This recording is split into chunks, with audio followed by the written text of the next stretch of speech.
Welcome to the Deep Dive, where we cut through the noise to get you well informed on the topics that truly matter. Today, I want you to step into the shoes of, say, a CEO of a sprawling multinational corporation. Imagine you're trying to integrate a newly acquired subsidiary, maybe in a totally different country, or launch a new product line across, 3 continents, all while your existing business processes are running on systems that just don't quite speak the same language. It's like trying to navigate a dense jungle, right? But you've only got this patchwork of outdated maps, and the cost of getting it wrong, we're talking millions, maybe even hundreds of millions, in just operational friction and missed opportunities. That foundational challenge, that kind of invisible framework, is precisely what we're diving into today. The intricate world of SAP organizational structure. Now, for those of you who know and follow enterprise systems, you'll get that this isn't just about technical settings. It's more like the invisible blueprint, the strategic skeleton that dictates how every single transaction, every financial report, every logistical movement within a massive global enterprise is understood and executed by SAP. It's really where the abstract idea of a business becomes, a tangible, operable reality inside a digital system. Exactly, and our mission today is to go beyond just defining the terms. We want to explore the really profound strategic implications of SAP's organizational structure. We'll unpack why setting this up is one of the earliest, most critical, and often most politically charged decisions in any SAP journey. It's not just data points. It dictates a company's agility, its reporting precision, its ability to scale. We're going to look at how it impacts absolutely everything, from daily transactions right through to long-term strategic planning. And we'll ground it with some compelling real-world examples. Think about giants like Coca-Cola and Dana, how they navigate these complex waters to manage their huge global operations. When we say critical, we really need to emphasize the sheer financial and operational stakes here. We're not talking about minor IT tweaks, are we? Not at all. We're talking about choices that directly hit a company's bottom line by millions, maybe hundreds of millions of dollars, either by enabling incredible efficiency or, conversely, creating these systemic inefficiencies that just drag on for years and years. The core aim, really, is to build a digital framework that inherently eliminates redundancies, fosters robust, actionable reporting, and maintains stringent control across, every part of the organization. It's about designing a system that truly serves the business's strategic intent. And here's where the real complexity lies, especially for an informed audience like yours. There is no single right answer. It's not like you can just pull a template off the shelf. The optimal structure is a painstakingly custom-tailored piece of work, unique to each company's specific legal needs, operational nuances, and strategic reporting goals. What works for a decentralized conglomerate will completely fail a centrally controlled manufacturing company. And maybe the most daunting truth, once the structure is set, once transactional data starts flowing through it, changing it isn't just costly, it's a Herculean task, a multi-million-dollar undertaking that many companies just can't afford or endure. This isn't just tech, it's not even just process, it's high-stakes business strategy, often tangled up in internal politics. It demands unwavering leadership, consensus from the very top. Get it wrong, and you're not just fixing a bug, you're looking at fundamentally altering the company's digital DNA. That kind of fix could easily span decades. Okay, let's unpack this with that level of seriousness in mind. We've established it's huge. But what is it about SAP specifically that makes this organizational structure so, unforgiving, such a make-or-break foundation, maybe more so than other systems? That's a really crucial distinction. It boils down to SAP's deeply integrated nature. Unlike a lot of more modular systems where different functions might operate in, let's say, relative silos, SAP is designed for this unparalleled level of intermodule dependency. Every single financial posting, every inventory movement, every sales order, they are all intrinsically linked, hardwired to specific organizational units in the structure. So if your underlying structure is ambiguous or maybe misaligned with reality, the ripple effect is immediate and pervasive. It breaks processes across finance, logistics, sales, production, all at the same time. It's not just a data management tool, it is the digital representation of your business. Without a coherent, precisely defined organizational structure, SAP literally cannot understand the context of your operations. It can't tell which legal entity owns an asset, or which plant made a product, or which sales channel gets the revenue. It's not a nice to have. It's the absolute backbone that allows the system to comprehend and execute complex business logic. Right, so definitely not nice to have, absolutely make or break. You mentioned the potential for millions in costs or hundreds of millions in value. Can you elaborate on that impact? Maybe give us more tangible examples of where companies really gain or lose so significantly? Oh, the impact is profoundly tangible. Let's take a global manufacturer. A poorly designed SAP structure may be one with inconsistent company code assignments for its plants, or maybe overlapping sales organizations that don't make sense. That can lead to just endless reconciliation nightmares. Imagine trying to consolidate financial statements for tax purposes across, say, 20 different countries, but half of your intercompany transactions are misposted because the system can't accurately trace ownership or the legal entity involved. What does that mean in reality? It means dedicated teams spending weeks every single quarter just doing manual data cleanup. It means delaying crucial financial closes, maybe incurring audit penalties, and making strategic plans based on numbers you can't actually trust. Those are millions in recurring operational inefficiencies right there. Now, flip that. A meticulously designed structure, one that precisely maps every legal entity, every operational hub, every reporting dimension, that becomes a massive accelerator. It enables things like real-time global financial consolidation, completely eliminating that manual effort. It provides immediate, granular profitability insights by product, by region, by customer segment. This allows management to swiftly reallocate resources to high-performing areas or maybe divest underperforming ones. For a company like Coca-Cola, understanding the precise profitability of, say, a new beverage line in a specific market requires a structure that can isolate those revenues and costs accurately. That drives decisions that can unlock hundreds of millions in market value just by optimizing their portfolio and supply chain.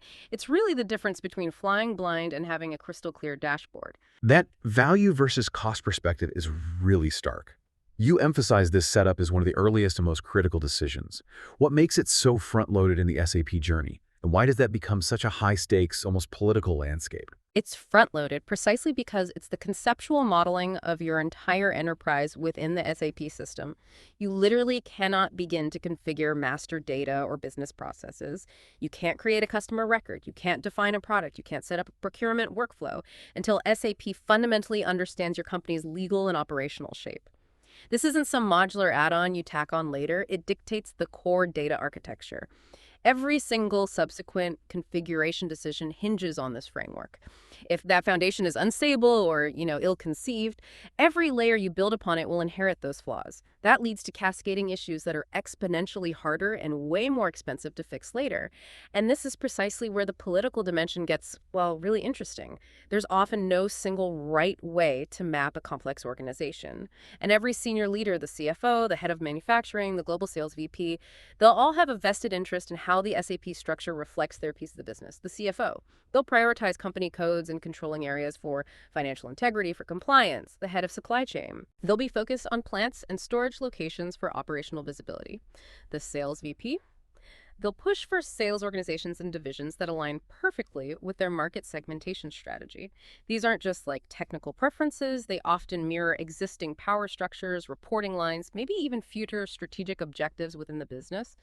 Getting to a consensus requires not just top-tier technical and business analysis, but also some masterful negotiation, really solid change management, and a clear, unified vision from the executive leadership. Without that buy-in, even a technically perfect design can be totally undermined by internal resistance or competing agendas. That makes perfect sense. It really is a reflection of the business itself, maybe warts and all.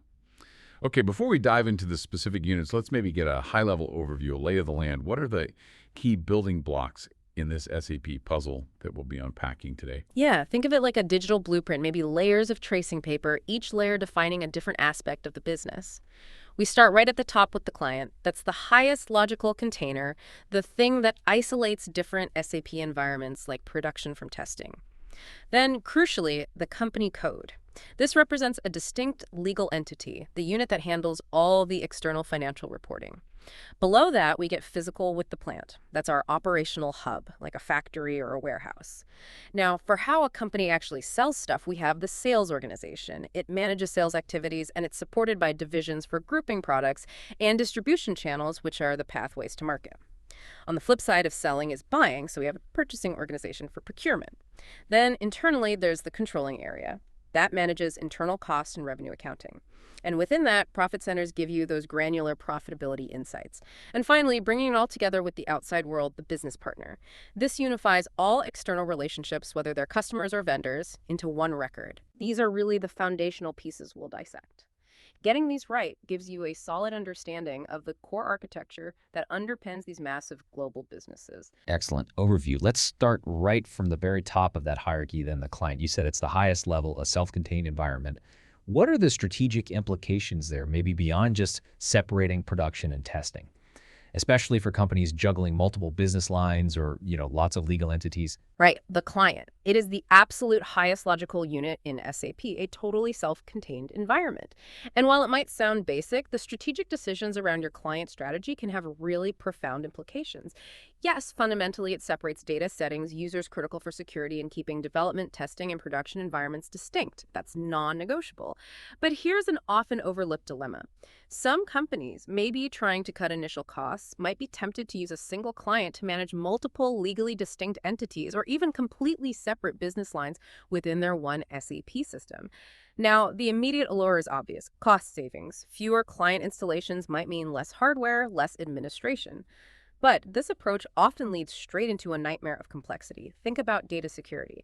How do you guarantee that users from business line A can't accidentally view or even modify sensitive data belonging to business line B if they're all swimming in the same client pool? It becomes incredibly difficult.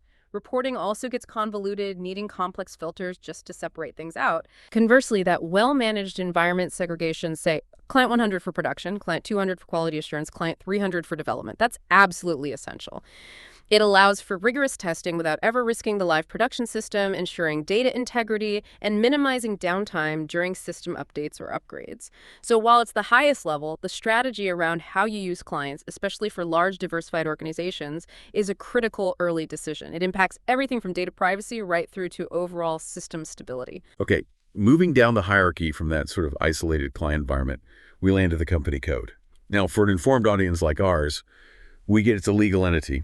But what are the more nuanced compliance challenges, maybe the intercompany complexities, that a precisely structured company code setup uniquely addresses, particularly for a global enterprise operating everywhere? This is absolutely where the rubber meets the road for legal and financial compliance. The company code, identified by that unique 4-character code, is indeed the smallest organizational unit capable of generating its own independent balance sheet and P&L statements. It's the core for all your external financial reporting, but its critical value for a global enterprise goes way beyond just saying, oh, it handles local tax laws. Think about the sheer complexity of intercompany accounting. Let's say you have a manufacturing company code in Germany, maybe DE01, selling components to a sales company code in the US, say US 01. The company code structure precisely defines those separate legal entities. This allows SAP to automatically and accurately record the intercompany receivables and payables, manage things like transfer pricing between them, and ensure each legal entity complies with its specific tax jurisdiction. Think about different VAT rules in Europe versus sales tax in the US, for instance. Without distinct and properly configured company codes, these kinds of transactions become a chaotic mess. You're talking manual journal entries, complex external reconciliations, just rife with errors. And those errors can lead to significant audit findings, legal penalties, definitely delayed financial closes. So it's not just about producing a local balance sheet, it's about enabling a clear, auditable trail for every single financial transaction across all your legally distinct entities. And at the same time, it facilitates seamless group-level consolidation for the parent company, often using different accounting principles like IFRS globally versus local GAAP locally. This is where a company truly demonstrates robust financial governance and control. Okay, so if the company code is that essential legal wrapper for financial autonomy, how do companies then manage their physical operations within SAP?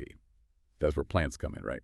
But what are the key operational challenges companies face when they're defining their plans, especially in a complex global supply chain? It must be more than just saying it's a physical location. Oh, absolutely. That's where the real operational intricacies start to bite. A plant, which is always assigned to a single company code, is SAP's representation of a physical location, a factory, a warehouse, a distribution center, maybe even a key office.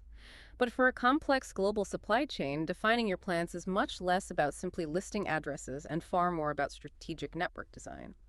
A critical challenge is landing on the right level of granularity. Should a single massive factory complex with multiple distinct production lines be defined as one single plant in SAP, or should it be broken down into several plants? What about an outsourced logistics hub, a 3PL warehouse? Should that be represented as a plant in your system even if you don't physically own it? These decisions have significant cascading effects. If you define too few plants, you might lose crucial operational visibility within a large facility. It could become hard to track the performance of individual production lines or effectively segregate different types of inventory within that site. But if you define too many plants, You can introduce unnecessary administrative overhead, more master data to manage, more complex interplant transfer processes to configure and run. For example, consider a company with a central manufacturing plant that feeds inventory to 10 regional distribution plants. The precise definition and linkage of these plants dictates exactly how inventory is valued at each location, how those interplant stock transfers are managed, often involving intercompany billing if the plants belong to different company codes, and how production planning signals flow through the network. A really common pitfall is incorrectly assigning a plant to a company code that doesn't actually legally own its inventory or operations. That leads directly to accounting discrepancies and serious supply chain disruptions. It's truly the nexus where logistics, production planning, inventory management, and often intercompany finance all collide. What's really fascinating here, though, is that even within a plant, which already represents a specific physical site, SAP lets you get even more granular. Tell us about storage locations. Why is this kind of micro-level detail so crucial for, say, managing inventory in a highly regulated industry, or maybe just optimizing warehouse space? Yeah, this level of granularity is where operational efficiency and control become truly precise, almost surgical. Storage locations are indeed subdivisions within a single plant. They represent distinct physical areas like, say, a raw materials receiving zone, a finished goods picking area, a quality inspection hold area, or even a specific quarantine section for defective or returned products. And critically, they're always linked to one plant only. Their strategic importance really intensifies in scenarios like highly regulated industries, pharmaceuticals, aerospace, even food and beverage come to mind. In these sectors, specific batches of materials might need to be strictly segregated based on quality status, pass-fail hold, expiry date, or even allocated to a specific customer order. Storage locations make that possible systemically. And in any modern warehouse, optimizing space utilization is paramount, right? Storage locations allow for meticulous tracking of inventory down to specific rack aisles, designated picking zones, or even specialized areas like cold storage units or high security cages. Without this level of detail, a warehouse manager wouldn't know precisely where a particular batch of an item is physically located. That leads to wasted time searching, increased picking errors, potentially shipping expired goods, all sorts of costly inefficiencies. And here's a subtle but critical point. The storage location often provides the basis for physical inventory counts or cycle counting. If you need to count just your raw materials, you might only count the specific storage location designated for raw materials, minimizing disruption to finished goods operations happening elsewhere in the same plant. It's really the difference between knowing you have, say, 10,000 units of something in the warehouse versus knowing you have exactly 2,000 units of component A in Rec 4, aisle B, and 8,000 units of finished product Z in the cold storage unit, section F. That level of precision directly impacts inventory accuracy, operational speed, auditability, and ultimately customer service. Okay, we've built the legal wrapper with company codes, the physical locations with plants, and even the specific areas within them with storage locations. Now let's pivot to how goods and services actually generate revenue. Sales organizations sound like the units driving that, but what are the strategic dilemmas a company faces when designing these? Especially when they're trying to balance, say, global consistency with the need for local market responsiveness. That's a classic tension, and it really sits right at the heart of sales organization design. A sales organization, which is linked to one company code, is the entity responsible for selling products or services. It manages things like sales contracts, customer pricing, invoices, and ultimately the liabilities associated with those sales. The strategic dilemma is precisely that balance you mentioned. Do you centralize your sales organizations globally to enforce standardized processes, maintain consistent branding, and achieve economies of scale? Or do you decentralize them, creating more local sales organizations to respond quickly and effectively to unique local market demands, different competitive landscapes, specific pricing strategies, and diverse customer behaviors? For instance, a global luxury brand might opt for just a few large regional sales organizations, say Americas, EMEA, APAC, to ensure a completely consistent brand experience and enforce global pricing policies. Makes sense for them. However, a fast-moving consumer goods company, maybe like Coca-Cola again, often needs more localized sales organizations.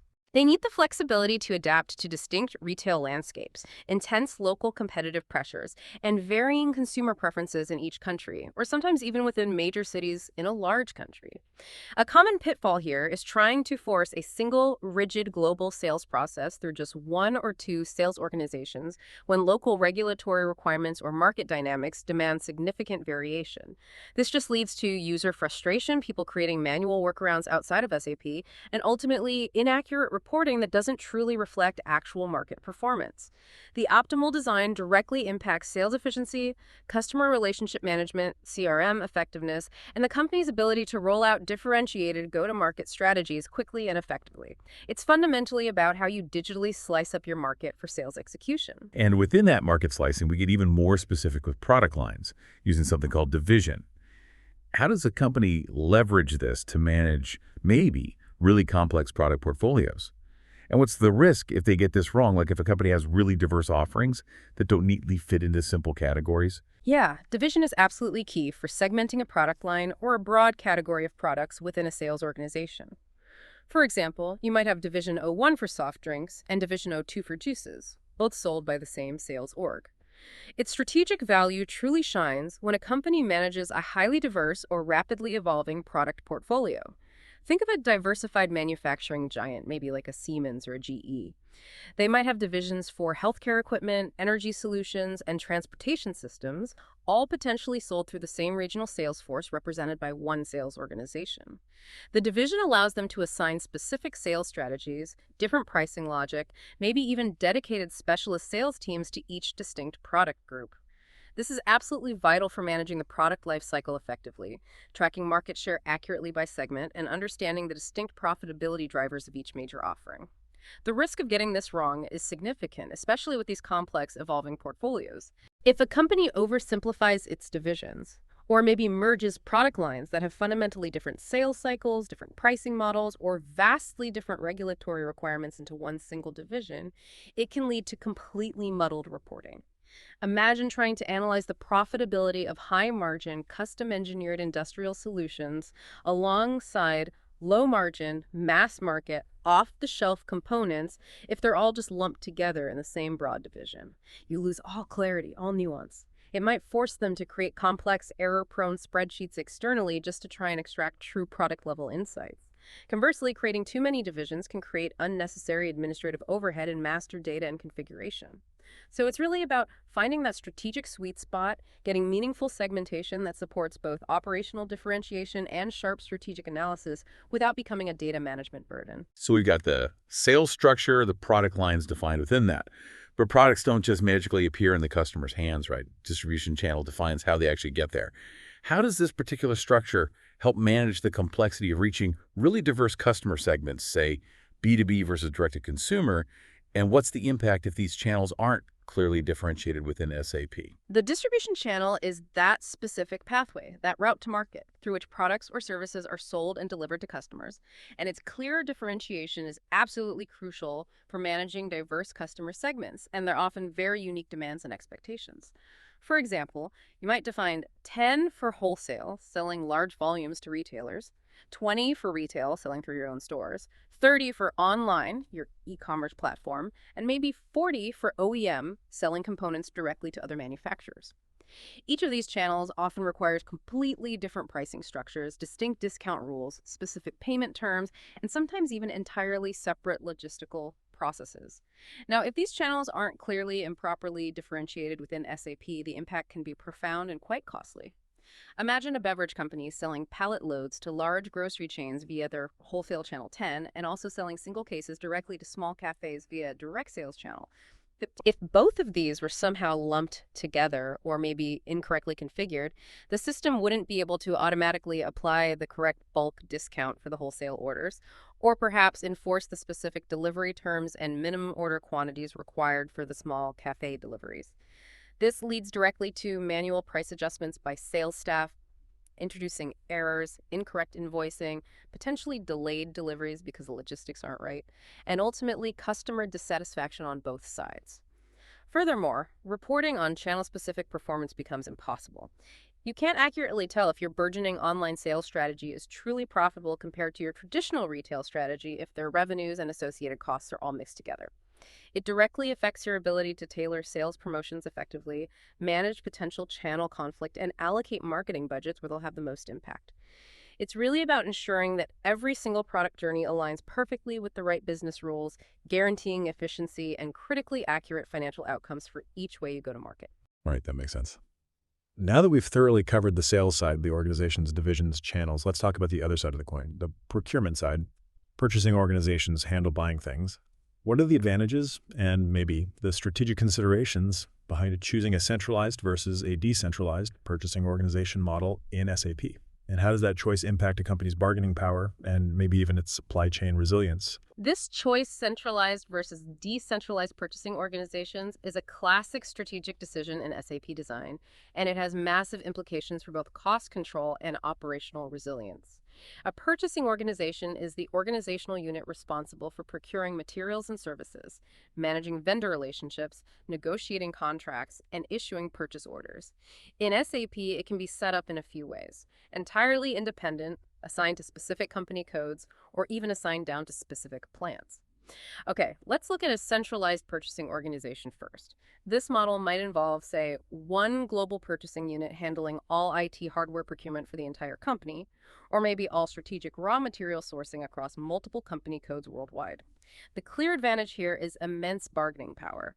By consolidating purchasing volume across the entire enterprise, the company can negotiate much better terms, achieve significant volume discounts, and standardize supplier relationships and contracts. This often leads to substantial measurable cost savings. However, the potential drawback of a highly centralized model is often reduced local flexibility and responsiveness.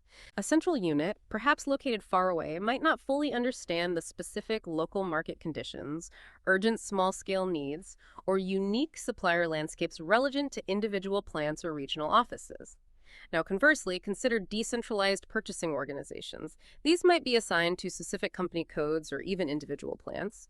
Their strength lies in agility. They can react much more quickly to local supply chain disruptions, source effectively from local vendors, and cater precisely to unique site-specific requirements or urgent operational needs. The trade-off, however, is potentially higher overall costs due to fragmented purchasing volumes, less leverage for discounts, and less standardized supplier agreements across the company. For a company like Coca-Cola, you might see a hybrid approach. They might have a centralized unit for core ingredients like syrup concentrate, maximizing cost savings and quality control, but decentralized units at the country or even plant level for things like local packaging supplies or maintenance services, prioritizing responsiveness. The design choice here profoundly impacts a company's ability to balance leveraging economies of scale against ensuring supply chain resilience and local operational responsiveness, a really critical balance, especially in today's volatile global market. Moving beyond the external legal reporting handled by company codes, companies obviously need robust internal financial management. Controlling area sounds like it's all about keeping things in check internally. How does this structure enable things like cross-company analysis? And what challenges typically arise when trying to harmonize different accounting principles across diverse legal entities that might all fall under one single controlling area? The controlling area is an absolutely vital organizational unit, but it's specifically designed for internal cost and revenue accounting. It's distinct from the legal external reporting done at the company code level. What it does is group together company codes that share the same fiscal year variant, how they define their financial periods, and, crucially, the same chart of accounts, the list of all general ledger accounts. This creates a unified, consistent framework for internal performance analysis across those potentially different legal entities. Its real genius lies in enabling true cross-company analysis and consolidated cost management from an internal perspective. Imagine that global manufacturing group again, with subsidiaries in Germany, the US, and Japan, each a distinct company code, maybe even using different local accounting standards for statutory reporting. By assigning all of them to a single global controlling area in SAP, the group can now accurately compare the profitability of a specific product line across all three countries using a single, harmonized set of internal accounting principles. This happens even if the underlying legal entities, the company codes, adhere to different local GAAP rules for their external books. The challenge, however, can be significant when trying to actually harmonize those accounting principles internally within the controlling area. While the individual company codes might have local variations required for their external reporting, the controlling area demands a consistent internal view for meaningful comparison. This requires meticulous mapping and reconciliation efforts during setup. You need to ensure that cost elements, like different types of expenses and revenue accounts from the different company codes, are categorized consistently when they flow into the controlling area for internal analysis. If this harmonization is poorly executed, the internal management reports generated from the controlling area can be misleading, comparing apples to oranges, and hindering accurate performance comparisons and sound strategic decision-making. It's an incredibly powerful tool for internal transparency and control, but it requires careful upfront alignment and ongoing maintenance to ensure the insights it provides are truly reliable. And within that internal controlling area view, profit centers allow companies to drill down into even more granular profitability. This is where, as you said, companies really see if different parts of their business, like specific product lines or regions, are actually making money. How do profit centers provide insights that standard financial statements based on company codes simply cannot? And what are some common pitfalls companies face when defining their profit center structure? Profit centers are an extremely powerful internal reporting unit, laser-focused on assessing the profitability of specific defined business segments, could be product lines, geographical regions, functional divisions, or even individual sales teams sometimes. Crucially, as you noted, they are geared entirely towards internal management accounting. They provide financial insights that standard, legally compliant financial statements, which always focus on the company code as the legal entity, often cannot deliver. A company code's P&L might show the overall profitability for that entire legal entity, but it typically won't tell you, for example, if your beverage division is actually more profitable than your snack division operating within that same legal entity, or if your European sales operations are outperforming your Asian sales operations if they happen to fall under the same company code. Profit centers solve this fundamental visibility problem by acting like tags.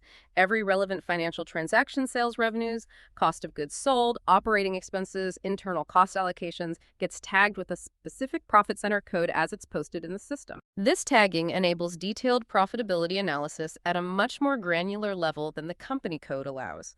For instance, we talked about Dana. They use profit centers to analyze the profitability of their distinct business divisions: commercial vehicles, light vehicles, powertrain, and off-highway. This allows them to make highly informed strategic investment or divestment decisions for each specific segment based on its actual economic performance. The major pitfalls in defining profit centers usually fall into two camps. One is oversegmentation, creating way too many profit centers, maybe trying to track every minor initiative. This leads to a huge administrative burden in master data maintenance and increases the complexity and potential for errors in transaction posting. The other pitfall is undersegmentation, creating too few profit centers, lumping together distinct business areas that really should be analyzed separately.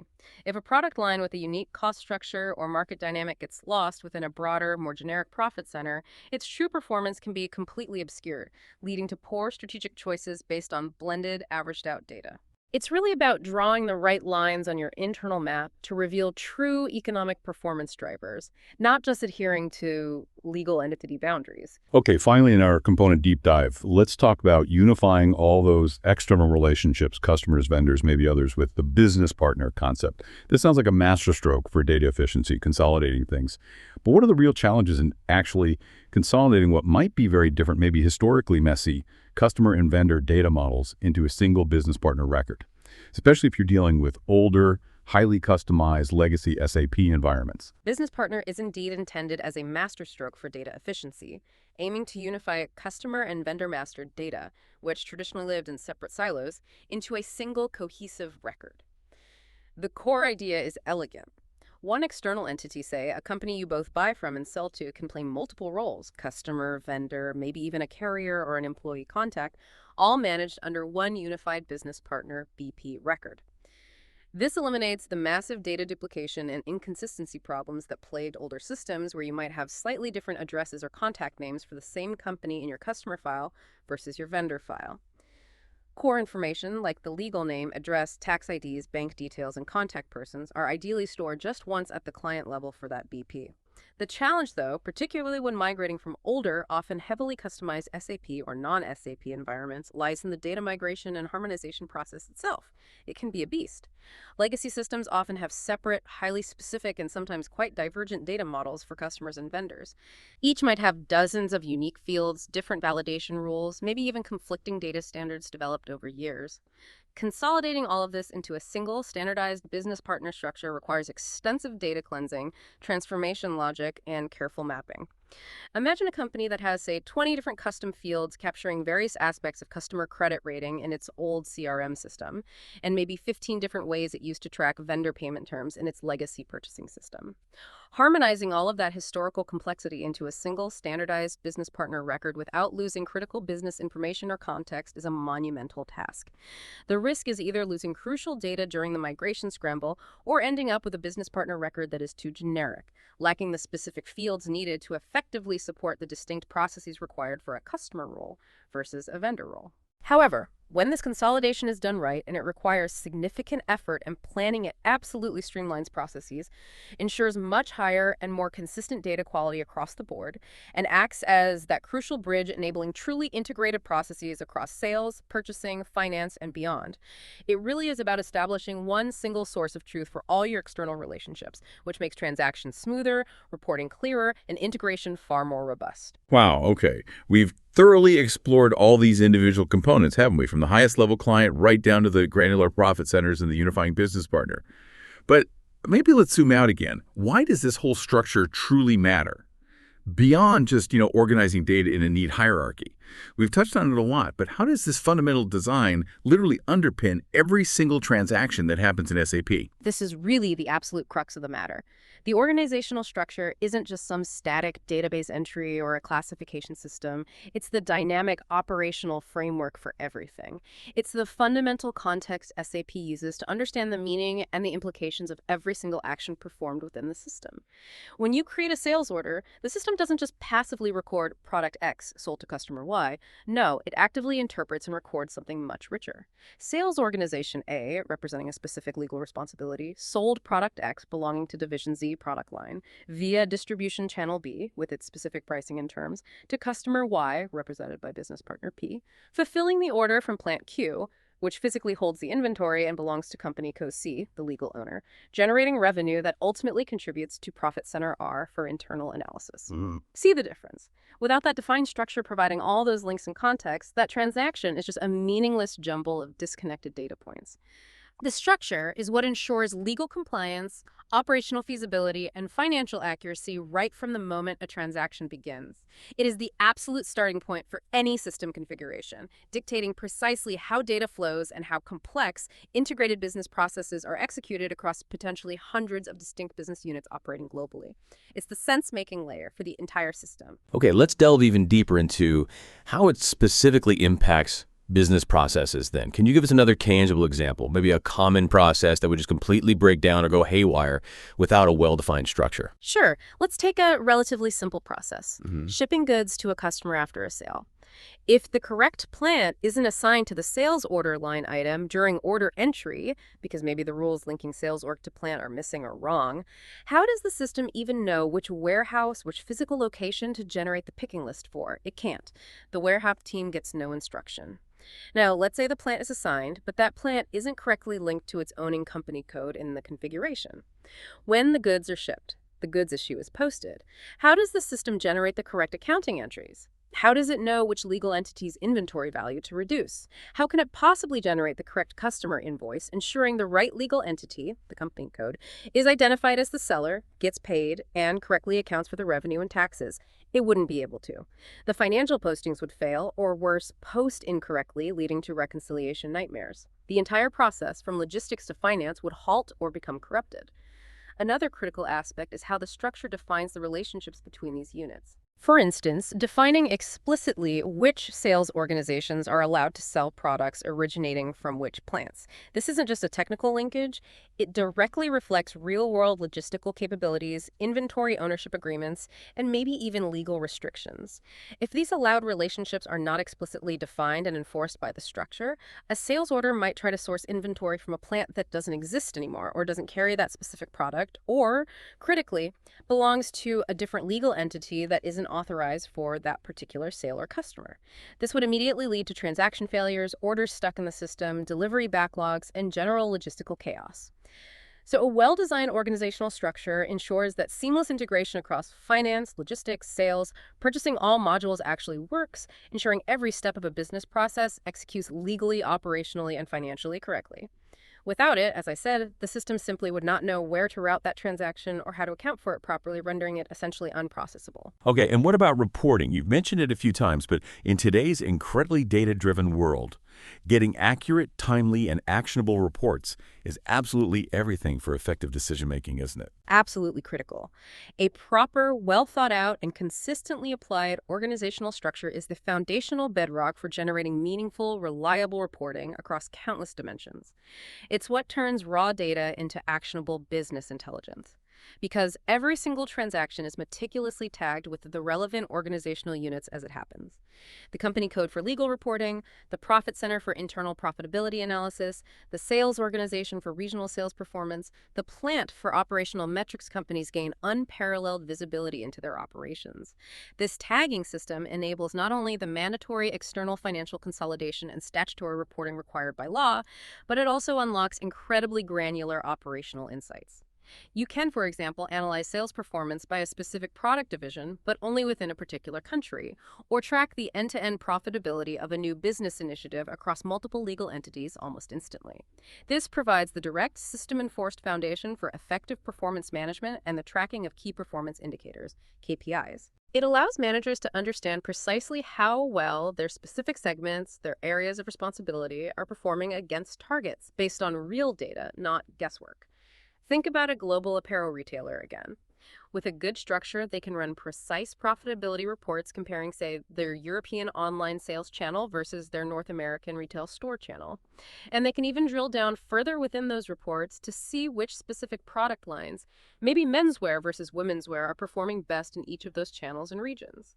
Without a robust and correctly assigned organizational structure, extracting those critical insights would be virtually impossible or require massive manual effort prone to errors, leaving decision makers essentially flying blind about where to best invest resources or address underperformance. And the next area you mentioned was control and security. This sounds like the structure is also acting as a powerful guardian for the company, actively protecting it from both internal and external risks. It absolutely is. It's a critical, often underappreciated line of defense. The organizational structure is the primary mechanism through which a company can enforce precise, granular control over who is allowed to do what within the entire SAP system. It forms the very basis, the framework for effective role-based access control, RBAC. For instance, a purchasing clerk working physically in Plant A can have their SAP user role configured so they are strictly limited to creating purchase orders only for materials needed by Plant A. The system, using the org structure assignments in their role, physically prevents them from inadvertently, or perhaps maliciously, creating orders or affecting operations in Plant B. This ability to restrict access to sensitive data and specific transactions based on clear organizational boundaries is absolutely crucial for data privacy, think GDPR, for regulatory compliance, like Sarbanes-Oxley, and for preventing unauthorized access or fraudulent activities. Furthermore, a robust and well-defined organizational structure inherently supports the principle of segregation of duties. SOD. You can design system roles and responsibilities mapped to organizational units to prevent a single individual from performing conflicting tasks that could enable fraud. For example, ensuring the same person cannot create a new vendor in the system and then also process payments to that same vendor. This is a fundamental internal control against fraud and error, and it's essential for passing audits. By minimizing these operational and financial risks, the structure acts as a critical security layer. It also provides complete traceability. Because every transaction is stamped with the user ID and the specific organizational context, company, code, plant, etc., under which it was performed, you have an indispensable audit trail for accountability and investigations. Without this structured approach to security embedded within the organizational design, a large, complex enterprise would be incredibly vulnerable to internal abuses, costly errors, and potentially chaotic operational disruptions. And lastly, the fourth impact area you highlighted was consistency and integrity. This sounds like it's the backbone of reliable data, ensuring everything just works together seamlessly and reliably across the entire system. It absolutely is the backbone. Defined organizational structures are paramount for enforcing consistent and reliable data across the entire integrated SAP system landscape. They act almost like a set of built-in validation rules that actively prevent the creation of duplicate or conflicting master data, which is a common source of chaos in less structured systems. If you have clear, unique definitions for your plants and company codes, for example, the system won't easily let you accidentally create two different master data records representing the same physical location or the same legal entity. Preventing this duplication avoids confusion, ensures transactions hit the right targets, and saves countless hours of data cleansing later on. The structure ensures that transactions are consistently recorded in the correct organizational buckets, maintaining data accuracy across all interconnected modules, finance, sales, logistics, manufacturing, etc.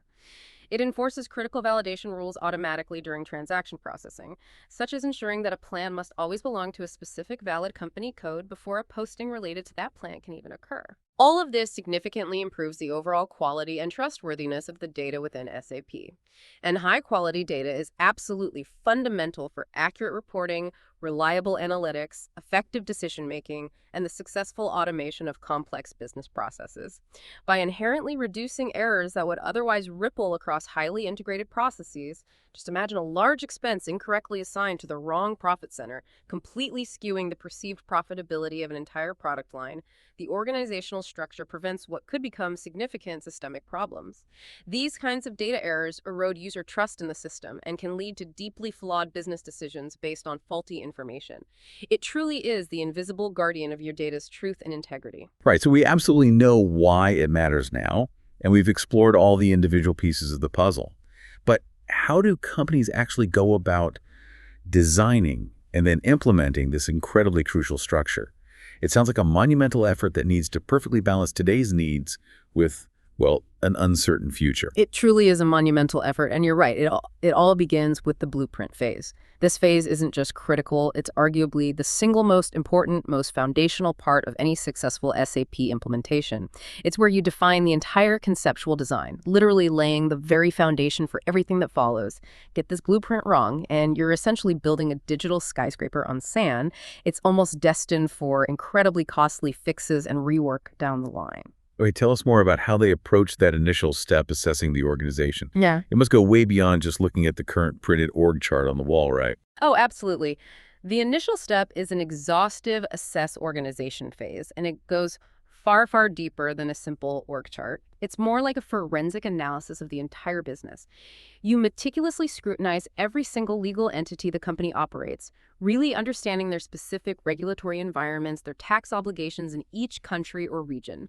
You map out all the operational units, every factory, every warehouse, every significant distribution hub, maybe even key service centers. You dissect the sales divisions, understanding how they segment the market, their channels, their customer bases. You analyze the procurement structures, looking at global versus local sourcing strategies, key supplier relationships. But beyond just documenting the what, the real key is focusing on the why and the what if. This means meticulously documenting every current reporting requirement. What information does management need to run the business today? It involves identifying existing pain points and inefficiencies in current processes that SAP should solve. And crucially, it requires outlining future strategic needs. Are there potential acquisitions on the horizon? New product lines planned? Expansion into new geographic markets. It's about building a truly holistic 360-degree understanding of the business's current operational reality and its future aspirations. Okay, once that deep, almost archaeological assessment is complete, how do they then translate all that complex information into defining the actual organizational units that will exist inside SAP? How do they ensure these units are both accurate reflections of reality and still somehow manageable? Right, so based on that thorough assessment, the next critical step is to actually define organizational units for the SAP system. This is where the really pivotal, often debated decisions are made. Exactly how many company codes do we truly need to meet legal requirements without unnecessary complexity? Which specific plants will belong to which company codes? How will our sales organizations and purchasing organizations be structured to best align with our go-to-market strategy and supply chain model? You establish the clear hierarchies and, critically, the relationships between these units. At GG, Plant A reports to company code 1000.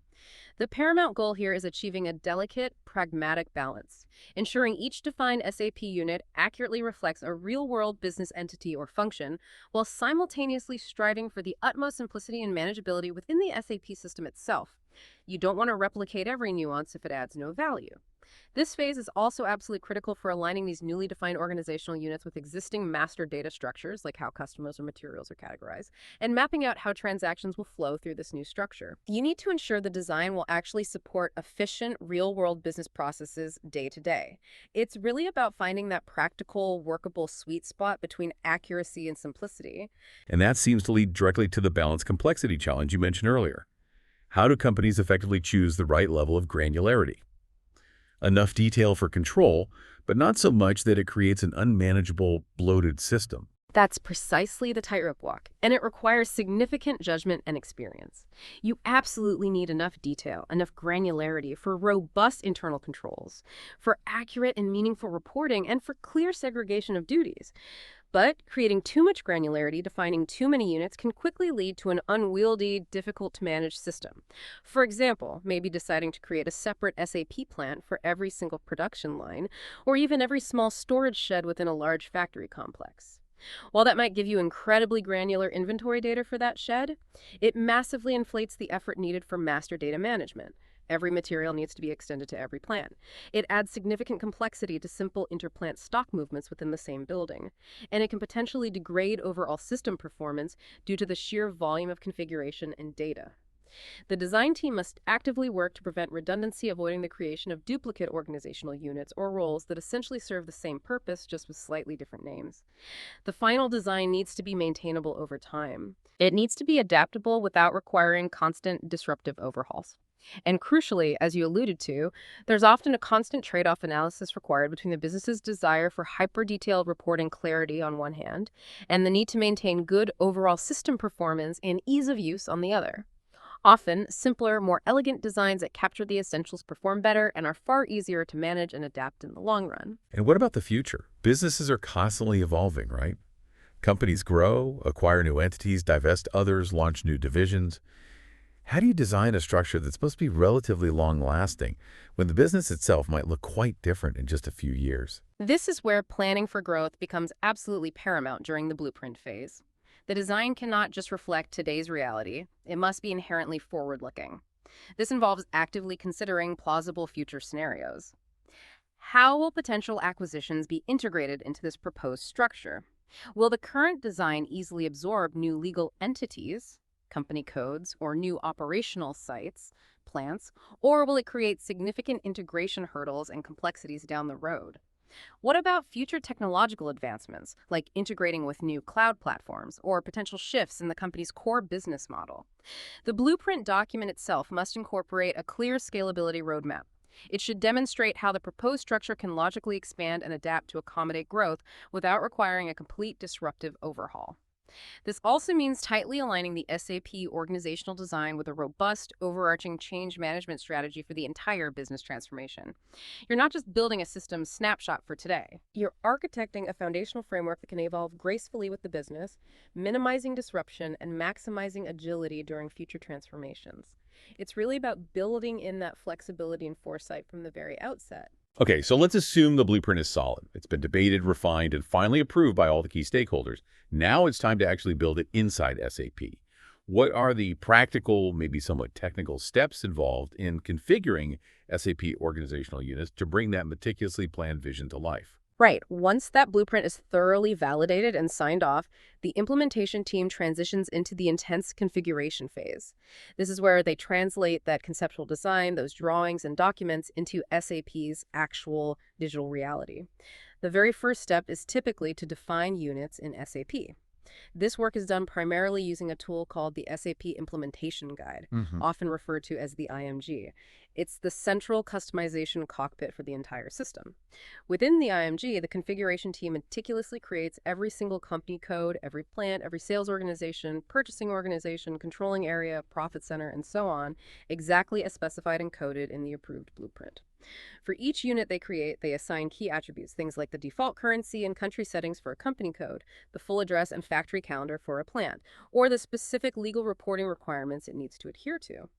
Then, critically, they define all the crucial relationships and linkages between these units, assigning specific plants to their owning company codes, linking sales organizations back to the company code they represent legally, establishing the hierarchy of divisions under sales orgs, and linking distribution channels. This involves careful, precise data entry, ensuring every unique organizational unit code, like 1,000 for a company code or P200 for a plant, is correctly set up and meticulously documented. It's really the painstaking process of digitally drawing the organization's structure within the SAP software. Now, after the units are defined and theoretically linked together, the next absolutely crucial phase is test and validate setup. It's simply not enough to configure it. You must rigorously prove that the entire interconnected structure functions correctly and meets the business requirements end to end. This involves running extensive test transactions that mimic real business processes. For instance, creating a complete sales order cycle, order, delivery, billing, processing a purchase order cycle, PO, goods receipt, invoice verification, performing an intercompany stock transfer between two plants and different company codes, or posting a complex general ledger entry that spans multiple organizational units. These tests are designed to verify that all the configured organizational units work together seamlessly without generating system errors and produce the expected outcomes like correct financial postings or inventory movements as defined in the business requirements. Any misconfigurations discovered during this rigorous testing, perhaps a specific plant that can't be assigned to a planned sales organization due to a missing link, or an incorrect tax calculation triggered by a company code setting, are meticulously documented in error reports. These then go through a structured correction cycle. Fix the config, retest, confirm resolution. This phase includes validating all the intricate organizational unit linkages, for example, plant to company code, sales org to company code, and confirming that all key business processes can be successfully executed from start to finish within the newly built structure. Finally, once the configuration has been thoroughly tested, validated, and signed off by the business users, it's time for the critical transport and go-live prep phase. This involves carefully packaging up the validated configurations, often called transports, and moving them systematically from the development and testing environments into the live operational production system. This is always a highly controlled process, often executed during planned downtime or off-peak hours to minimize any potential disruption to ongoing business. Simultaneously, a massive amount of related work needs to happen. Master data, such as existing customer records, vendor records, material master data, asset records, must be updated or extended to align with the new organizational structure, linking this existing data to the newly created organizational units. User security roles also need to be meticulously adjusted or completely rebuilt to reflect the new organizational assignments, ensuring that users have the appropriate access based on their roles within the new structure.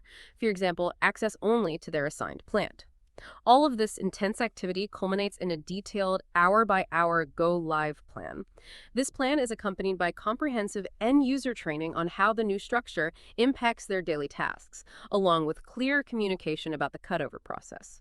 The goal is to ensure that when the system officially goes live with the new structure, everyone is ready, the data is correctly aligned, and the structure flawlessly supports daily business operations from day one. Well, that's a huge undertaking just to get it live. But as you said, once that massive system is live, the work certainly isn't over. How do companies ensure the ongoing integrity and effective management of this critical structure?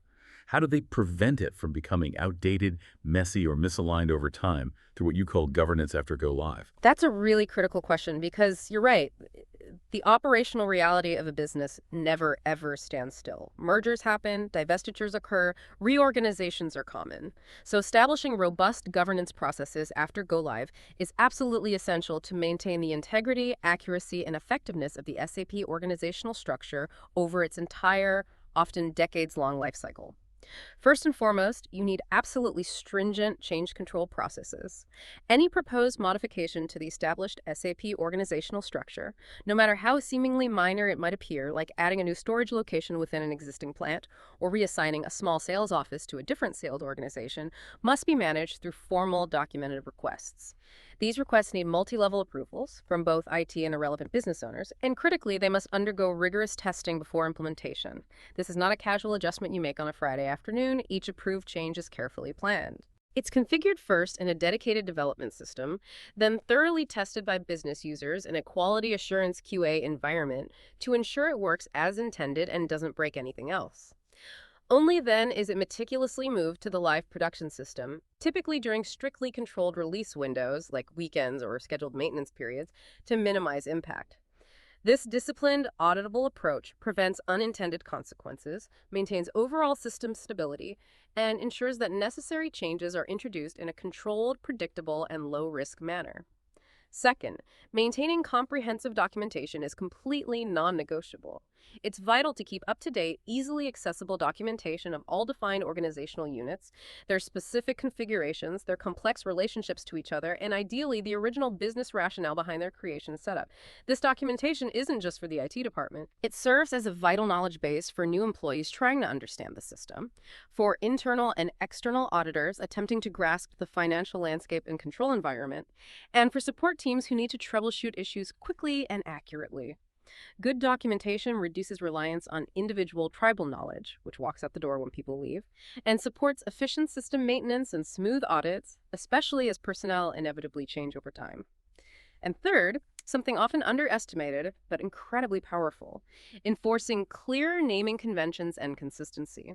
Establishing and then strictly adhering to consistent, logical naming standards for all your company codes, plants, sales organizations, profit centers, and other units significantly simplifies identification, reduces user confusion, prevents errors, and supports much more efficient system administration and accurate reporting down the line. Just imagine trying to make sense of a global profitability report if company codes were named randomly or inconsistently across different countries or divisions, US Ops versus Comp 1000 versus DA GmbH. Consistency brings clarity, it streamlines reporting setup and interpretation, and it dramatically improves data usability and trustworthiness for everyone who interacts with the system, from end users to executives. Okay, so even with the structure, live and strong governance processes in place, businesses, as we keep saying, are constantly evolving. Markets shift, companies acquire new entities, or they restructure internally. How do companies handle these ongoing adjustments and challenges without completely destabilizing their entire SAP landscape, given how foundational this structure is? This is where the inherent tension between needing a stable, reliable system foundation and the reality of an agile, ever-changing business really comes into play. Changes to the org structure are inevitable in the long run, but they absolutely must be managed with extreme care and foresight due to their foundational nature and potential ripple effects. When it comes to managing changes and reorganizations, significant structural modifications, like adding a completely new plant to support business expansion or attempting to merge two existing company codes following an acquisition, require meticulous, cross-functional planning and very careful execution. A critical constraint that everyone working with SAP learns, often the hard way, is that reassigning existing organizational units after they've been used in transactions is often impossible or, at best, severely restricted within standard SAP. For example, trying to simply move an active plant with years of historical inventory and financial postings associated with it from company code A to company code B is generally not feasible because SAP needs to maintain the integrity of that historical data for financial reporting, auditing, and traceability. So instead of moving units, what typically happens in practice is that new organizational units are created to accurately reflect the new business reality. For example, a new company code is set up for the merged entity. Meanwhile, the old, now obsolete units, for example, the two original company planes, are carefully phased out, perhaps blocked for new postings, master data flagged for deletion where possible, and eventually set to an inactive status. They usually cannot be truly deleted from the system once they have transactional history, again, to preserve that crucial historical data trail. All such significant changes must strictly follow the approved change control processes we discussed, involving rigorous testing and development and QA environments before they ever touch the live production system, precisely to prevent catastrophic disruption. And of course, all related documentation and potentially even naming conventions must be continuously updated to keep the overall structure clear, understandable, and consistent over time. This reality leads directly to some significant ongoing constraints and challenges. That inability to simply delete organizational units once they've been used means that old inactive structures can linger in the system configuration, potentially adding complexity and confusion if they're not well managed and clearly documented as obsolete. Major corporate reorganizations might necessitate the development of creative, sometimes complex, workarounds. This could involve building custom mapping tables or developing specialized reports outside of the standard SAP logic, just to bridge different historical organizational structures for comparative reporting, rather than achieving a clean, fundamental system-level change. The impact of poorly managed changes or trying to force changes that SAP architecture doesn't easily support can be severe. It can cause significant data integrity issues downstream, lead to fundamentally erroneous reporting, break vital integrated system interfaces between different SAP modules or with external systems, and result in widespread user errors and frustration. This translates directly into operational disruptions, potential financial misstatements, and a dangerous erosion of user trust in the system's reliability. That's precisely why strong governance, ensuring changes occur only in planned, controlled windows with minimal impact on daily operations, is so critical. Ultimately, the discipline of keeping organizational structures as clean, current, and well documented as possible from the very beginning helps avoid confusion later and prevents system complexity from snowballing into an unmanageable, brittle mess over the years. This is where it gets really interesting for me, bringing all these complex, somewhat abstract concepts down to earth with some concrete, real-world examples. Let's start with the company almost everyone on the planet knows, Coca-Cola. How do they possibly leverage SAP's organizational structure to manage their incredibly vast, intricate global operations, dealing with everything from syrup to bottling partners? Yeah, Coca-Cola is a brilliant classic case study precisely because of its unparalleled global scale and its really complex operational model. They're not just making soda, they manage everything from producing highly secretive syrup concentrates to working with vast networks of independent bottling partners and selling through incredibly diverse channels worldwide. Their SAP organizational structure has to reflect this intricate ecosystem with meticulous detail to function effectively. For instance, a key strategy they employ is using separate company codes for each major country where they have significant operations, e.g. a U.S. company code, a German company code, a Brazil company code, etc. This isn't just a basic financial separation for bookkeeping, it creates distinct legal and financial boundaries. This allows each country's specific entity to independently comply with local tax laws, specific accounting standards like local GAAP, and other national regulatory requirements. Yet crucially, these distinct company codes can be seamlessly consolidated at the group level using SAP's consolidation tools, allowing HQ to get a unified global financial picture, often under a different standard like IFRS. Now, within these country-specific company codes, their plants represent specific key physical production facilities. These could be the highly secure plants producing the syrup concentrate, the massive bottling factories, whether owned or operated by partners but relevant for planning, and large regional distribution warehouses. Each of these plants is directly linked back to its corresponding country's company code. This linkage enables precise inventory management, tracking syrup versus finished goods, detailed production planning, and accurate cost tracking right down to the operational level of each individual facility. This allows them to monitor the efficiency, output, and cost-effectiveness of each manufacturing site across their global network. Now, for their sales and purchasing organizations, Coca-Cola typically employs a sophisticated hybrid strategy. Their sales organizations are often defined by large geographic regions, think Coca-Cola North America sales or Coca-Cola Europe sales. This regional structure helps manage consistent brand messaging across borders and implement overarching sales strategies for those territories. They then use distinct distribution channels underneath these sales orgs to segregate sales processes and reporting for, say, large retail grocery chains like supermarkets versus direct sales to restaurants and food service providers who buy syrup versus sales to vending machine operators. Each channel likely has unique pricing, promotions, and delivery logistics managed through this structure. On the procurement side, you'll often find both approaches. They likely have centralized global purchasing units for common, high-volume, strategically critical ingredients, think sugar or other core components where they can leverage immense bulk discounts and ensure strict quality control. But simultaneously, they almost certainly maintain local purchasing units at the country or even plant level for sourcing country-specific materials like local packaging variations or services like local transportation or maintenance. This structure perfectly illustrates that balance between achieving global efficiency and maintaining necessary local responsiveness, all mapped within SAP's organizational framework. It's a real masterclass in using the structure to manage structured flexibility at scale. That's fascinating. Another really interesting example you mentioned is Dana, a global leader in things like vehicle propulsion and energy management systems. Their business is incredibly diverse, serving different vehicle markets. How does their SAP structure reflect that kind of operational complexity, particularly in how they might differentiate sales to different types of customers and manage internal profitability across diverse divisions? Dana is another excellent illustration, especially because they operate in the demanding automotive and industrial sectors with very distinct customer segments and product lines, ranging from axles and drive shafts for big trucks to electric motors for passenger cars and thermal management solutions. Their SAP organizational structure has to effectively mirror this diversity.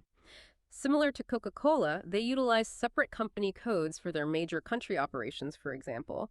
They likely have distinct company codes representing their legal entities in the US, the UK, Germany, Japan, China, and so on. Each of these functions as an independent legal entity, ensuring strict compliance with local financial reporting standards and tax regulations in each jurisdiction. Within these countries, there are numerous manufacturing facilities, assembly plants, and critical warehouses that hold inventory are all represented by distinct plants in SAP. This plant-level setup is absolutely critical for managing their complex global supply chain, enabling detailed inventory tracking, raw materials, work in progress, finished goods, providing precise operational control over production processes, and facilitating accurate product costing at each individual facility. Dana's approach to structuring their sales organizations and distribution channels is particularly insightful, especially given their role as a major supplier to original equipment manufacturers, OEMs, as well as serving the aftermarket. They likely differentiate their sales activities by setting up sales organizations based on major geographic regions, mirroring their global market presence. Then, crucially, they utilize distinct distribution channels underneath these sales orgs to clearly separate sales processes, pricing, and reporting for their large OEM customers, think Ford, Stellantis, John Deere, versus their aftermarket sales, which involve supplying replacement parts and service components to a vast network of distributors and repair shops. This structural separation allows them to maintain very specific sales processes, unique pricing strategies, OEM contracts versus aftermarket price lists, and tailored reporting for each fundamentally different customer segment, directly reflecting and supporting their diverse go-to-market sales models. But what's truly stand out at Dana and directly informs their high-level strategic decisions is how they rigorously manage their internal financial accountability using profit centers. Dana's business is fundamentally organized and managed around four main strategic divisions: commercial vehicles, CV for trucks and buses; light vehicles, LV for cars and light trucks; power technologies, PT, engines and related components; and off-highway, OH for construction and agricultural equipment. For internal management purposes, each of these divisions is treated almost like a separate, fully accountable business unit with its own internal profit and loss P&L statement and even an internal balance sheet. This critical internal financial accountability structure is effectively achieved by leveraging profit centers within their SAP system. Every relevant financial transaction across the globe, be it revenue from a sale, the cost of goods sold from a plant, an R&D expense, or an administrative overhead allocation, is meticulously tagged with the appropriate divisional profit center code, CV, LV, PT, or OH. This allows Dana's leadership to gain incredibly deep, accurate insights into the specific costs, revenues, assets, liabilities, and overall profitability of each of these core divisions on a global basis. This insight directly drives their strategic decisions about where to invest R&D funds, where to expand capacity, which product lines to prioritize, and potentially even which segments might be candidates for divestment.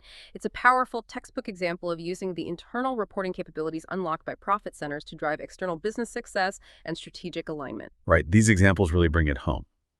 But with all this inherent complexity and detail involved in designing and implementing an SAP organizational structure, it seems really easy for even the most experienced companies to stumble or make mistakes along the way.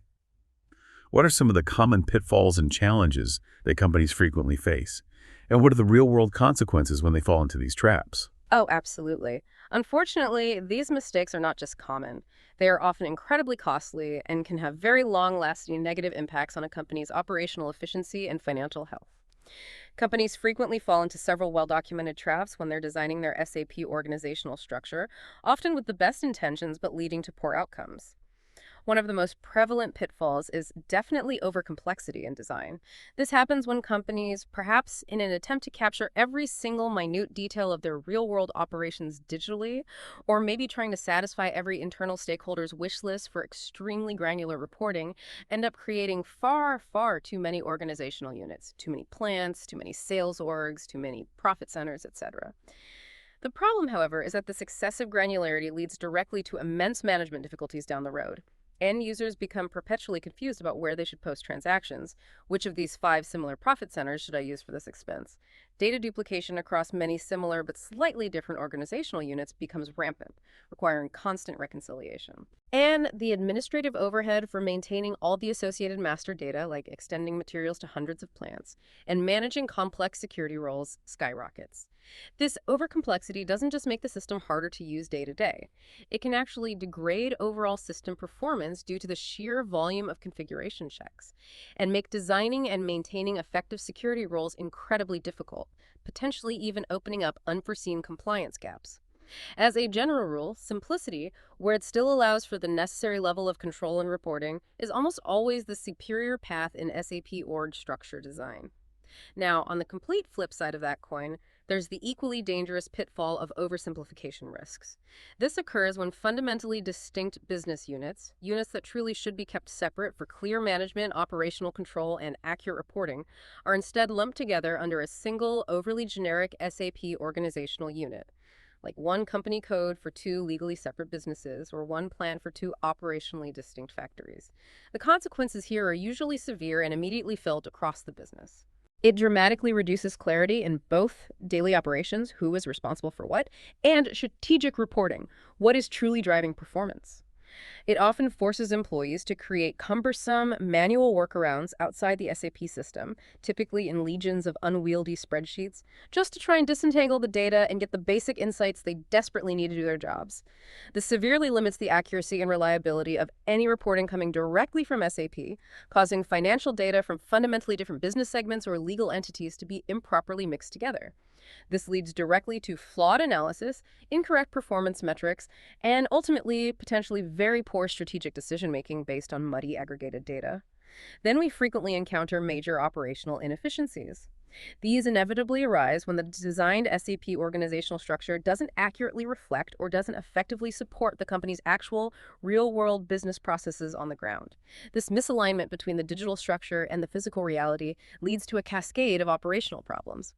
You see frequent transaction failures because the system's logic, based on the flawed structure, can't process a step that makes perfect sense in the real world. You get incorrect financial postings because transaction data is routed to the wrong company code or profit center due to faulty assignments. You experience broken system interfaces between different SAP modules like SD and FI, or between SAP and external systems because the organizational keys don't match up. And you suffer from constant user errors simply because the structure is confusing, illogical, or doesn't match the user's understanding of the business.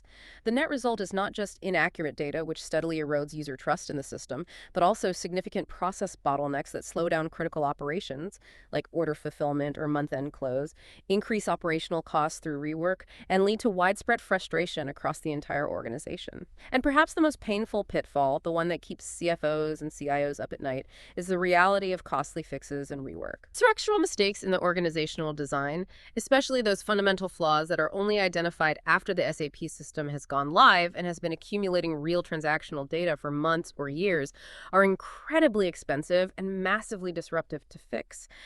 Rectifying these deep-seated structural errors can sometimes necessitate major SAP reimplementation projects, which are essentially like starting the entire complex multi-year implementation process all over again on a huge scale, but this time with the added complexity of migrating historical data. It often involves extensive, tedious, and error-prone manual data cleanup efforts to correct past mistakes. And critically, fixing fundamental org structure issues almost always requires significant system downtime, potentially impacting the entire business's ability to operate for days or even weeks during the cutover. This stark reality underscores the profound, almost incalculable importance of investing heavily in the upfront blueprint phase, getting the right expertise, taking the time, achieving stakeholder consensus to get the organizational structure right the first time. The cost of fixing it later often far outweighs the initial planning investment by orders of magnitude. It's the ultimate measure twice, cut once scenario in the ERP world. So after that comprehensive journey, what does this all really mean for you, our informed listener? We've traveled through the incredibly intricate world of SAP organizational structures, haven't we? We've dissected each key component, from the highest client level right down to the most granular profit center and the unifying business partner. And we've seen through discussion and examples how these critical digital building blocks meticulously map to every vital aspect of a real-world business. Its legal entities, its physical locations, its sales channels, its procurement operations, and its internal accounting framework, essentially creating its digital nervous system. It's become clear, I think, that this isn't just about software configuration settings. It's about the profound challenge and strategic importance of meticulously mapping an entire complex enterprise into a digital reality. Indeed. And if we were to consolidate the absolute key takeaways from our deep dive today, I think they'd be these. First, the SAP organizational structure is truly the non-negotiable foundational blueprint for all business transactions, all process execution, and all meaningful reporting within the system. Without this robust, well-designed framework, a modern integrated ERP system like SAP simply cannot function effectively or reliably at scale. Second, for anyone who interacts with SAP in their role, whether you're an end user, a manager, an analyst, or an auditor, knowing and understanding this underlying structure isn't just academic knowledge, it actively empowers you. It allows you to interpret the data you see correctly, to grasp the critical business context behind transactions, and to troubleshoot issues with far greater precision and speed. It gives you a powerful, almost X-ray-like lens into the detailed workings of the business's operations as reflected in the system. Third, a proper, strategically designed and consistently maintained organizational structure isn't just convenient for IT, it's absolutely essential for ensuring fundamental data integrity across the enterprise. It inherently supports robust security measures and access controls, and it's critical for ensuring unyielding compliance with both external legal and regulatory requirements, like tax laws and financial reporting standards, and crucial internal company policies and controls. Fourth, and perhaps most importantly from a strategic perspective, a well-designed structure fundamentally enables business growth and agility. It provides the necessary flexibility to adapt to changing market conditions or internal reorganizations when planned correctly. And it offers invaluable, reliable financial and operational analysis capabilities that directly fuel superior strategic decision-making by leadership. Ultimately, mastering the concepts and implications of SAP organizational structure is an essential skill, a core competency for anyone working seriously with modern ERP systems today. Whether you're a student just starting out on your journey or a seasoned professional looking to deepen your strategic understanding of how these powerful systems shape global business. Absolutely. So for you, our listener, hopefully you now feel you have a real shortcut to being genuinely well-informed about a critical, yet often completely unseen, aspect of how global businesses actually run. You can appreciate perhaps more deeply now how profoundly technology, specifically this foundational digital architecture, touches every single part of a modern organization, from the highest level strategic decisions made in the boardroom right down to the most basic day-to-day movements happening on the warehouse floor. It truly is the invisible hand that guides, enables, and controls modern enterprise operations. And reflecting on all of this, it leaves us with a rather provocative thought to ponder, especially relevant in today's incredibly dynamic and rapidly evolving business landscape. If an organizational structure within SAP is essentially designed to be a precise digital mirror reflecting a company's current physical and legal reality, what happens when that digital mirror is perfectly clear, robust, and well-defined based on today's structure, but the real-world organization itself is constantly in flux, constantly merging, acquiring, divesting, restructuring, or fundamentally pivoting its core business model? How can businesses design these foundational SAP structures not just to be robust enough for today's demanding operational needs, but also to be truly adaptable, inherently agile, and resilient enough to accommodate tomorrow's unforeseen changes? How do you strike that perfect, elusive balance between the imperative for stability and control on one hand and the absolute necessity for business agility and responsiveness on the other within this critical digital foundation? That is indeed a profound question, and one that undoubtedly keeps countless business leaders, process owners, and SAP architects burning the midnight oil around the world. Thank you so much for joining us today on this deep dive into the complex but crucial world of SAP organizational structures. We sincerely hope you feel more informed, perhaps even a little intrigued, by this vital, often hidden architecture that underpins so much of global commerce.